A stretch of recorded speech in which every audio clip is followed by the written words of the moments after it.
Hello guys, how are you. आज मैं आपके सामने एक यूनिक वीडियो लेकर आया हूं और इस वीडियो का टाइटल है उत्तराखंड करंट अफेयर 2020।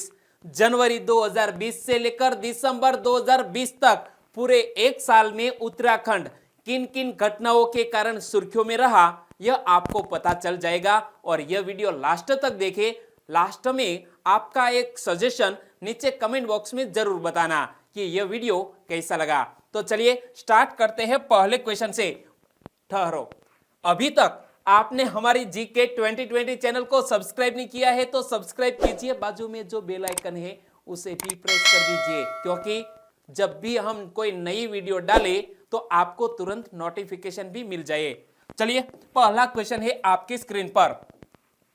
हाल ही में कृषि भूमि लीजिंग नीति लागू करने वाला देश का पहला राज्य कौन बना? कृषि भूमि लीजिंग नीति लागू करने वाला पहला राज्य बन गया उत्तराखंड। यानी कि इस क्वेश्चन का सही आंसर है उत्तराखंड। और जब बात करते हैं उत्तराखंड की कैपिटल का नाम क्या है? देहरादून। उत्तराखंड की राज्यपाल कौन है? बेबी रानी मौर्य। और उत्तराखंड के मुख्यमंत्री है त्रिवेंद्र सिंह रावत। और फूलों की घाटी उत्तराखंड राज्य के गढ़वाल क्षेत्र में स्थित है। और जिम कॉर्बेट राष्ट्रीय उद्यान, जो भारत का सबसे पुराना राष्ट्रीय पार्क है, वो भी उत्तराखंड में स्थित है। और उत्तराखंड राज्य का गठन कब हुआ? 9 नवंबर 2000 को उत्तराखंड राज्य का गठन हुआ। दूसरा क्वेश्चन, पारंपरिक फूलदेई त्योहार कहां शुरू हुआ? पारंपरिक फूलदेई त्योहार शुरू हुआ उत्तराखंड राज्य में। यानी कि इस क्वेश्चन का सही आंसर है उत्तराखंड। और पारंपरिक फसल उत्सव है यह फूलदेई। और इस त्योहार की बात करें तो फूलदेई चैत्र के पहले दिन या मार्च के मध्य में मनाया जाता है। और इस त्योहार में लड़कियां ऋतु के पहले फूलों को तोड़ती है और अपने घरों को सजाती है। इमेज में आप देख सकते हैं। और शब्द देई एक प्रकार का मिष्टान है जिसे गुड़, व्हाइट फ्लोर और दही से बनाया जाता है। तीसरा क्वेश्चन, पदोन्नति में आरक्षण की व्यवस्था को कहां समाप्त कर दिया गया? पदोन्नति में आरक्षण की व्यवस्था को समाप्त कर दिया गया है उत्तराखंड में। और उत्तराखंड में पदोन्नति में आरक्षण समाप्त कर दिया गया है तो अनुमानतः इस निर्णय से तकरीबन 30,000 कर्मचारियों को लाभ मिलेगा। और भारतीय संविधान के अनुच्छेद 16 में सार्वजनिक पदों पर अवसर की समानता से संबंधित प्रावधान किए गए हैं। तो यह कॉन्स्टिट्यूशन से जुड़ा हुआ भी हमारा जो यह आर्टिकल है वो भी आपको याद रखना है। अनुच्छेद 16 सार्वजनिक पदों पर अवसर की समानता से संबंधित। चौथा क्वेश्चन, श्री बद्रीनाथ और श्री केदारनाथ मंदिर समिति का आधिकारिक वेब पोर्टल किसने लॉन्च किया है? बद्रीनाथ और श्री केदारनाथ मंदिर समिति का आधिकारिक पोर्टल लॉन्च किया है उत्तराखंड के मुख्यमंत्री त्रिवेंद्र सिंह रावत ने। यानी कि इस क्वेश्चन का सही आंसर है त्रिवेंद्र सिंह रावत। इमेज में आप देख सकते हैं त्रिवेंद्र सिंह रावत को पोर्टल को लॉन्च करते हुए। त्रिवेंद्र सिंह रावत किस राज्य के मुख्यमंत्री है? उत्तराखंड के। और श्री बद्रीनाथ और श्री केदारनाथ मंदिर समिति का आधिकारिक वेब पोर्टल उन्होंने लॉन्च किया। और श्री बद्रीनाथ एवं श्री केदारनाथ मंदिर समिति के अध्यक्ष कौन है? मोहन प्रसाद थापलियाल। और समिति के उपाध्यक्ष कौन है? अशोक खत्री। और समिति के मुख्य कार्यकारी अधिकारी का नाम है बीडी सिंह। तो यह नाम भी आपको याद रखने हैं। पांचवा क्वेश्चन, हाल ही में बेरोजगार युवाओं की सहायता के लिए हॉप पोर्टल किसने लॉन्च किया? हॉप पोर्टल, जिसका पूरा नाम है हेल्पिंग आउट पीपल एवरीवेयर। क्या? Helping out people everywhere hop portal का पूरा नाम है। और हॉप पोर्टल को लॉन्च किया गया है उत्तराखंड में। तो हॉप पोर्टल के बारे में मैं आपको बताऊं, उत्तराखंड के मुख्यमंत्री त्रिवेंद्र सिंह रावत ने राज्य के बेरोजगार युवाओं को नौकरी के अवसर दिलाने में सहायता करने के लिए हॉप पोर्टल लॉन्च किया है। हॉप का पूरा नाम है हेल्पिंग आउट पीपल एवरीवेयर। छठा क्वेश्चन, वर्ष 2020 की शुरुआत से अब तक किस राज्य में वनाग्नि की कुल 46 घटनाएं दर्ज की जा चुकी है? वर्ष 2020 में सबसे अधिक वनाग्नि की जो घटनाएं हैं वो सामने आई है उत्तराखंड राज्य में। और वनाग्नि के परिणाम स्वरूप राज्य की तकरीबन कितने हेक्टर वन भूमि प्रभावित हुई है? 51.34 हेक्टर भूमि प्रभावित हुई। राज्य में वनाग्नि की अधिकांश घटनाएं किस क्षेत्र में दर्ज की गई? कुमाऊं क्षेत्र में दर्ज की गई है वनाग्नि की घटनाएं। और वन विभाग को तकरीबन 1.32 लाख रुपए का नुकसान हुआ और 2 लोगों की यहां आग लगने की वजह से मौत हो गई। 7वां क्वेश्चन, हाल ही में किस राज्य की सरकार ने प्रवासियों के लिए मुख्यमंत्री स्वरोजगार योजना का शुभारंभ किया? प्रवासियों के लिए मुख्यमंत्री स्वरोजगार योजना का शुभारंभ किया गया है उत्तराखंड राज्य में। यानी कि इस क्वेश्चन का सही आंसर है उत्तराखंड राज्य। उत्तराखंड के मुख्यमंत्री त्रिवेंद्र सिंह रावत साहब ने राज्य में वापस लौटकर आने वाले प्रवासियों के लिए मुख्यमंत्री स्वरोजगार योजना का शुभारंभ किया है। और इस परियोजना का उद्देश्य क्या है? युवाओं को स्वरोजगार के अवसर प्रदान करना और रिवर्स माइग्रेशन को बढ़ावा देना है। और इस योजना के लिए आवेदन करने के लिए व्यक्ति की आयु कम से कम 18 वर्ष होनी चाहिए। 8वां क्वेश्चन, हाल ही में किस राज्य ने गैरसैंण को अपनी नई ग्रीष्मकालीन राजधानी घोषित किया? गैरसैंण उत्तराखंड राज्य की ग्रीष्मकालीन कैपिटल बनी है। ग्रीष्मकालीन राजधानी गैरसैंण किस राज्य की? उत्तराखंड राज्य की। तो उत्तराखंड सरकार ने गैरसैंण को उत्तराखंड की ग्रीष्मकालीन राजधानी बनाने की घोषणा की थी। अब राज्यपाल की मंजूरी मिल गई है और गैरसैंण चमोली जिले में स्थित एक तहसील है यह गैरसैंण। और यहां पढ़ सकते हैं समर कैपिटल ऑफ उत्तराखंड। कौन? गैरसैंण। और उत्तराखंड की राज्यपाल बेबी रानी मौर्य ने गैरसैंण को नई ग्रीष्मकालीन राजधानी घोषित करने के लिए मंजूरी दी। गैरसैंण को भरारी सैंण भी कहा जाता है। क्या? भरारी सैंण। और गैरसैंण में एक ई विधानसभा होगी। राज्य की विधानसभा शीतकालीन राजधानी देहरादून में स्थित है। 9वां क्वेश्चन, वसीम जाफर को किस राज्य की क्रिकेट टीम का मुख्य कोच बनाया गया? वसीम जाफर हमारे भारतीय क्रिकेट टीम के एक पूर्वीय बल्लेबाज और उनको उत्तराखंड राज्य की टीम का मुख्य कोच बनाया गया। तो पूर्व भारतीय सलामी बल्लेबाज वसीम जाफर को उत्तराखंड क्रिकेट टीम का नया मुख्य कोच बनाया गया है। और रणजी ट्रॉफी में सबसे अधिक रन बनाने वाले जाफर ने इस साल मार्च में संन्यास लेने का ऐलान किया था और किसी टीम के साथ मुख्य कोच की भूमिका में यह उनका पहला स्पेल होगा। 10वां क्वेश्चन, भारत का पहला लाइकेन पार्क किस राज्य के वन विभाग ने विकसित किया है? देश का पहला लाइकेन पार्क वो भी विकसित किया है उत्तराखंड राज्य के वन विभाग ने। यानी कि इस क्वेश्चन का सही आंसर है उत्तराखंड। उत्तराखंड में लाइकेन की लगभग 600 से अधिक प्रजातियां पाई जाती है और इसे हिमाचल प्रदेश और जम्मू कश्मीर में क्रमशः 503 और 386 प्रजातियां हैं। 11वां क्वेश्चन, हाल ही में यूनिसेवियर नामक एक नया कीटाणु शोधन बॉक्स किसने विकसित किया है? यूनिसेवियर नामक एक नया कीटाणु शोधन बॉक्स विकसित किया है आईआईटी रुड़की ने, जो कि यह भी उत्तराखंड में स्थित है। आईआईटी रुड़की। यूनिसेवियर कीटाणु शोधन बॉक्स में हाईली रिफ्लेक्टिव जियोमेट्री पर मेटल की एक परत चढ़ाई गई है जो व्यक्तिगत सामानों को कीटाणु रहित करने के लिए यूवीसी लाइट के कैलिब्रेटेड रास्ता साफ करते हैं। और आईआईटी रुड़की किस राज्य में स्थित है? उत्तराखंड में। और आईआईटी रुड़की की स्थापना कब हुई? 1847 में। आईआईटी रुड़की का मोटो है श्रमम विना न किमपि साध्यम। और आईआईटी रुड़की के निदेशक कौन है? अजित के चतुर्वेदी, जो इमेज में आप देख सकते हैं। 12वां क्वेश्चन, हाल ही में वेस्ट टू एनर्जी नामक एक नई पहल किसने की है? वेस्ट टू एनर्जी नामक एक नई पहल की है उत्तराखंड ने। यानी कि इस क्वेश्चन का सही आंसर है उत्तराखंड। वेस्ट टू एनर्जी नामक इस नई पहल का उद्देश्य क्या है? राज्य में उत्पन्न कचरे से बिजली बनाना, पहाड़ी प्रदेश में ठोस कचरे से निपटान के लिए लैंडफिल की अनुपलब्धता की समस्या को हल करना। और उत्तराखंड पर्यावरण संरक्षण और प्रदूषण नियंत्रण बोर्ड के अनुसार इस कचरे से कितने मेगावाट बिजली पैदा हो सकती है? 5 मेगावाट, क्योंकि राज्य सरकार के आंकड़ों के मुताबिक पहाड़ी राज्य में हर दिन 900 टन कचरा पैदा होता है। कितना? 900 टन। 13वां क्वेश्चन, हाल ही में उड़ान RCS योजना के अंतर्गत किस राज्य में पवन हंस द्वारा पहली हेलीकॉप्टर सेवा का शुभारंभ किया गया? पवन हंस के द्वारा पहली इस तरह की हेलीकॉप्टर सेवा का शुभारंभ किया गया है उत्तराखंड में।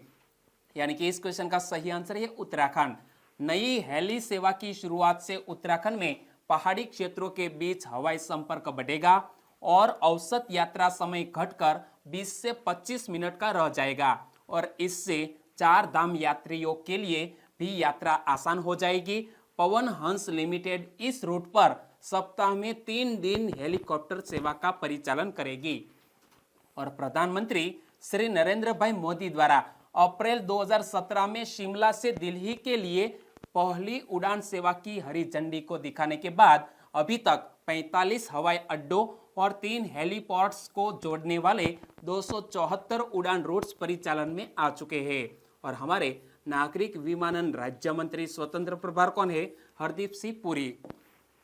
14वां क्वेश्चन, भारत का पहला हिम तेंदुआ संरक्षण केंद्र कहां खोला जाएगा? भारत का पहला हिम तेंदुआ संरक्षण केंद्र खोला जाएगा उत्तराखंड राज्य में। लेकिन उत्तराखंड में कहां हिम तेंदुआ संरक्षण केंद्र खोला जाएगा? उत्तर काशी के वन प्रभाग में। और हिम तेंदुआ संरक्षण केंद्र का उद्देश्य क्या है? स्थानीय समुदाय की मदद से हिम तेंदुओं की रक्षा करना। और संरक्षण केंद्र की स्थापना उत्तराखंड वन विभाग द्वारा किसके साथ मिलकर की जाएगी? संयुक्त राष्ट्र विकास कार्यक्रम यानी कि UNDP के साथ मिलकर इसकी स्थापना की जाएगी। 15वां क्वेश्चन, हाल ही में पर्यटक प्रोत्साहन कूपन योजना को किस राज्य की सरकार ने शुरू किया है? पर्यटन प्रोत्साहक कूपन योजना को उत्तराखंड राज्य की सरकार ने शुरू किया। यानी कि इस क्वेश्चन का सही आंसर है उत्तराखंड। और उत्तराखंड की पर्यटक प्रोत्साहन कूपन योजना के बारे में मैं आपको बताऊं तो पर्यटन को बढ़ावा देने के लिए पर्यटक प्रोत्साहन कूपन योजना को शुरू किया गया। ई बुकिंग करने वाले पर्यटकों को पर्यटक स्थलों पर 3 दिन रहने पर 1000 रुपये की छूट दी जाएगी। उत्तराखंड में हाल ही में कैबिनेट की बैठक हुई और इस दौरान कई महत्वपूर्ण फैसले लिए गए और कैबिनेट में 30 में से 28 प्रस्तावों को पास कर दिया गया, जिसमें एक प्रस्ताव यह भी है। और राज्य विश्वविद्यालय विधेयक 2020 को लाने पर भी मंजूरी दी गई। उत्तराखंड नागरिक सुरक्षा क और ख नियमावली में भी संशोधन किया गया, जो हाल ही में यह बैठक मिली इसमें। और हरिद्वार स्थित माया देवी और जूना अखाड़ा की 197 फीट ऊंची मंदिर की परमिशन भी दी गई। 25 किलोवाट के सोलर मुख्यमंत्री स्वरोजगार योजना को भी मंजूरी मिली। देहरादून के मेहर गांव में शहीद के नाम पर बनने वाले पेट्रोल पंप में नियमों में भी छूट दी गई। 16वां क्वेश्चन, निम्न में से किसने राज्य भर में संस्कृत ग्राम कार्यक्रम शुरू करने का निर्णय लिया है? संस्कृत ग्राम कार्यक्रम शुरू करने का निर्णय लिया है उत्तराखंड राज्य की सरकार ने। यानी कि इस क्वेश्चन का सही आंसर है उत्तराखंड राज्य की सरकार। भारत में संस्कृत भाषा की उत्पत्ति लगभग 3500 पूर्व हुई, ईसा पूर्व, और उत्तराखंड में संस्कृत दूसरी आधिकारिक भाषा भी है। उत्तराखंड सरकार वर्तमान में 97 संस्कृत विद्यालयों का संचालन करती है, जहां प्रति वर्ष औसतन 2100 छात्र पढ़ते हैं, 2100। और प्रत्येक वर्ष संस्कृत दिवस कब मनाया जाता है? तो प्रत्येक वर्ष संस्कृत दिवस मनाया जाता है श्रावण मास की पूर्णिमा। श्रावण मास की पूर्णिमा के अवसर पर संस्कृत दिवस मनाया जाता है और इस वर्ष यह दिवस 3 अगस्त 2020 को आयोजित किया गया। और संस्कृत दिवस का मुख्य उद्देश्य इस प्राचीन भारतीय भाषा के पुनरुद्धार को बढ़ावा देना है। 17वां क्वेश्चन, ITBP ने एडवेंचर पर्यटन को बढ़ावा देने के लिए किसके साथ समझौता किया है? ITBP ने उत्तराखंड सरकार के साथ एडवेंचर पर्यटन को बढ़ावा देने के लिए एक समझौते पर हस्ताक्षर किए। और उत्तराखंड पर्यटन विकास बोर्ड और भारत तिब्बत सीमा पुलिस यानी कि इंडो तिब्बत बॉर्डर पुलिस ने राज्य की टिहरी झील में एडवेंचर खेल गतिविधियों को बढ़ावा देने के लिए एक समझौते ज्ञापन पर हस्ताक्षर किए हैं। और भारत तिब्बत सीमा पुलिस यानी कि इंडो तिब्बत बॉर्डर पुलिस की बात करें तो इसकी स्थापना कब हुई? 24 अक्टूबर 1962 को भारत चीन युद्ध के बाद इसकी स्थापना की गई और इसकी स्थापना CRPF अधिनियम के अंतर्गत की गई है। और आईटीबीपी का आदर्श वाक्य क्या है? शौर्य, दृढ़ता, कर्मनिष्ठा। और वर्तमान आईटीबीपी के महानिदेशक कौन है? सुरजीत सिंह देसवाल। 18वां क्वेश्चन, मुख्यमंत्री सौर स्वरोजगार योजना की शुरुआत किसने की? मुख्यमंत्री सौर स्वरोजगार योजना की शुरुआत की है त्रिवेंद्र सिंह रावत ने, बोले तो उत्तराखंड के मुख्यमंत्री ने। उत्तराखंड के मुख्यमंत्री त्रिवेंद्र सिंह रावत ने देहरादून में मुख्यमंत्री सौर स्वरोजगार योजना की शुरुआत की। यह योजना युवाओं के स्वरोजगार को बढ़ावा देने के साथ ही हरित ऊर्जा के उत्पादन को भी बढ़ावा देगी और योजना के प्रत्येक लाभार्थी को 25 किलोवाट के सौर ऊर्जा संयंत्र भी आवंटित किया जाना है और अनुमान है कि ये सौर ऊर्जा संयंत्र प्रति वर्ष 38,000 यूनिट विद्युत उत्पन्न करेगी। 19वां क्वेश्चन, आसन कंजर्वेशन रिजर्व निम्न में से किस राज्य का पहला रामसर स्थल बना? आसन कंजर्वेशन रिजर्व उत्तराखंड राज्य का पहला रामसर स्थल बना, यानी कि रामसर साइट। और यहां पढ़ सकते हैं देश का 38वां वेटलैंड आसन कंजर्वेशन रिजर्व किस राज्य में स्थित है? उत्तराखंड में। और पर्यावरण, वन और जलवायु परिवर्तन मंत्रालय ने आसन कंजर्वेशन रिजर्व को उत्तराखंड का पहला रामसर स्थल बनाने की घोषणा की है, जो इसे अंतरराष्ट्रीय महत्व का वेटलैंड बनाता है। और यह रिजर्व हिमालय के गढ़वाल क्षेत्र में देहरादून जिले के पास यमुना नदी के तट पर स्थित है। और भारत में रामसर साइटों की संख्या 38 हो गई है और अब तो बढ़ गई है। जब मैंने यह क्वेश्चन सेट किया था तब रामसर साइट की संख्या थी 38, लेकिन वर्तमान में रामसर साइट हमारे देश में कितनी है मैंने कुछ दिन पहले ही आपको बताया था। आपको याद है तो यहां नीचे कमेंट बॉक्स में लिख सकते हैं। जो दक्षिण एशिया में सबसे अधिक और उत्तराखंड का पहला रामसर साइट है, नाम मत भूलिएगा। ओके। 20वां क्वेश्चन, हाल ही में एकीकृत आदर्श कृषि ग्राम योजना का उद्घाटन कहां किया गया? एकीकृत आदर्श कृषि ग्राम योजना का उद्घाटन भी किया गया है उत्तराखंड में। और उत्तराखंड के मुख्यमंत्री त्रिवेंद्र सिंह रावत ने नाबार्ड के साथ साझेदारी में राज्य में एकीकृत आदर्श कृषि ग्राम योजना का उद्घाटन किया। और नाबार्ड के वर्तमान अध्यक्ष कौन है? जी.आर. चिंटाला। इमेज में आप देख सकते हैं जी.आर. चिंटाला। और नाबार्ड का पूरा नाम क्या होता है? National bank for agriculture and rural development, NABARD का पूरा नाम। और आदर्श कृषि ग्राम योजना की बात करें तो यह एक पहल है जो किसानों की अर्थव्यवस्था को मजबूत करने के लिए एक मील का पत्थर साबित हो सकती है। साथ ही किसानों को दिए जाने वाले ब्याज मुक्त ऋण की सीमा 2 लाख रुपये से बढ़ाकर 3 लाख रुपये की जा रही है। और उत्तराखंड के पर्यटन स्थल की बात करें तो औली को भारत का मिनी स्विट्जरलैंड कहा जाता है। यह नया फैक्ट है जो आपको याद रखने चाहिए। भारत का यह मिनी स्विट्जरलैंड इतना खूबसूरत है कि विदेशी तक यहाँ के नज़ारे देखने नहीं थकते। कौन सा? यह ओली। और यह मिनी स्विट्जरलैंड उत्तराखंड के चमोली में स्थित है। और चमोली जिले में स्थित गैरसैंण को इसकी समरकालीन कैपिटल भी बनाया गया है। देवप्रयाग समुद्र तल से 830 मीटर की ऊंचाई पर है और ऋषिकेश से देवप्रयाग की दूरी महज 70 किलोमीटर के करीब है। और यह खूबसूरत जगह अलकनंदा भागीरथी नदी के संगम पर बसी है, तो यह भी उत्तराखंड में। 21वां क्वेश्चन, सुर्खियों में रहा हिमालयन ब्राउन बियर निम्न में से किस राज्य में पाया जाता है? हिमालयन ब्राउन बियर जो हाल ही में सुर्खियों में रहा वो जम्मू कश्मीर, हिमाचल प्रदेश और उत्तराखंड तीनों राज्यों में पाया जाता है। यानी कि इस क्वेश्चन का सही आंसर है 1, 2 और 3। हाल ही में जूलॉजिकल सर्वे ऑफ इंडिया के वैज्ञानिकों द्वारा पश्चिमी हिमालय में किए गए एक अध्ययन के अनुसार वर्ष 2050 तक हिमालयन ब्राउन बियर के निवास स्थान में लगभग 73% की भारी गिरावट आ सकती है।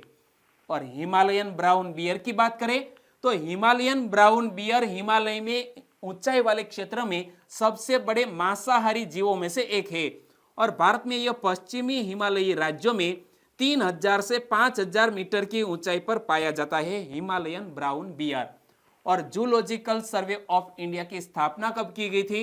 1 जुलाई 1916 में जूलॉजिकल सर्वे ऑफ इंडिया की स्थापना की गई थी। 22वां क्वेश्चन, हाल ही में सुर्खियों में रहा शिवालिक एलिफेंट रिजर्व किस राज्य में स्थित है? शिवालिक एलिफेंट रिजर्व वो भी उत्तराखंड राज्य में स्थित है। और हाल ही में यह शिवालिक एलिफेंट रिजर्व सुर्खियों में क्यों आया? क्योंकि पर्यावरण, वन एवं जलवायु परिवर्तन मंत्रालय ने उत्तराखंड सरकार से देहरादून के जौली ग्रांट हवाई अड्डे के विस्तार के लिए शिवालिक एलिफेंट रिजर्व के संवेदनशील क्षेत्रों का प्रयोग न करने की हाल ही में बात कही है। और शिवालिक एलिफेंट रिजर्व को भारत में पाए जाने वाले हाथियों के सबसे उच्च घनत्व वाले एलिफेंट रिजर्व में से एक माना जाता है यह शिवालिक एलिफेंट रिजर्व को। और जौली ग्रांट हवाई अड्डे के विस्तार के लिए देहरादून में 87 हेक्टेयर वन भूमि प्रदान करने की बात की गई थी, इसलिए यह सुर्खियों में आया। 23वां क्वेश्चन, हाल ही में उत्तराखंड में लिपुलेख दर्रे से होकर कैलाश मानसरोवर यात्रा के लिए एक नवीन मार्ग का लोकार्पण किसने किया? उत्तराखंड में लिपुलेख दर्रे से होकर कैलाश मानसरोवर यात्रा के लिए एक नवीन मार्ग का लोकार्पण किया है हमारे रक्षा मंत्री राजनाथ सिंह ने। यानी कि इस क्वेश्चन का सही आंसर है राजनाथ सिंह। रक्षा मंत्री राजनाथ सिंह ने उत्तराखंड में बनाई गई 80 किलोमीटर लंबी नई सड़क का उद्घाटन किया है, जो नियंत्रण रेखा के करीब लिपुलेख दर्रे से होकर कैलाश मानसरोवर यात्रा के लिए एक नया मार्ग खोलती है। और मार्ग का सबसे बड़ा लाभ क्या होगा? तो यात्रा केवल 1 सप्ताह में पूरी हो सकती है। इसमें कोई हवाई यात्रा नहीं करनी होगी। मानसरोवर के तीर्थयात्री भारतीय भूमि पर 84% और चीन की भूमि पर केवल 16% की यात्रा करेंगे। और यहां आप मैप में देखिए, यहां पर है लिपुलेख दर्रा और यहां से यह नया मार्ग खोला गया। यहां जमीन मार्ग से आप यहां मानसरोवर की यात्रा कर सकते हैं और हवाई यात्रा की भी जरूरत नहीं होगी। तो दोस्तों, यहां हम उत्तराखंड राज्य से जुड़े हुए महत्वपूर्ण क्वेश्चन की चर्चा की और जनवरी से लेकर दिसंबर 2020 यानी कि पूरे 1 साल का यह उत्तराखंड राज्य का करंट अफेयर मैंने इस वीडियो में आपको प्रोवाइड किया। आपको कैसा लगा? अच्छा लगा तो लाइक कीजिए और आपके दोस्तों को फेसबुक, व्हाट्सएप या टेलीग्राम के जरिए इस वीडियो की लिंक आपके दोस्तों को शेयर कीजिए। बस छोटी सी उम्मीद के साथ वीडियो खत्म करते हैं, फिर मिलेंगे रोजाना करंट अफेयर में अर्ली मॉर्निंग 4 बजे। Good bye.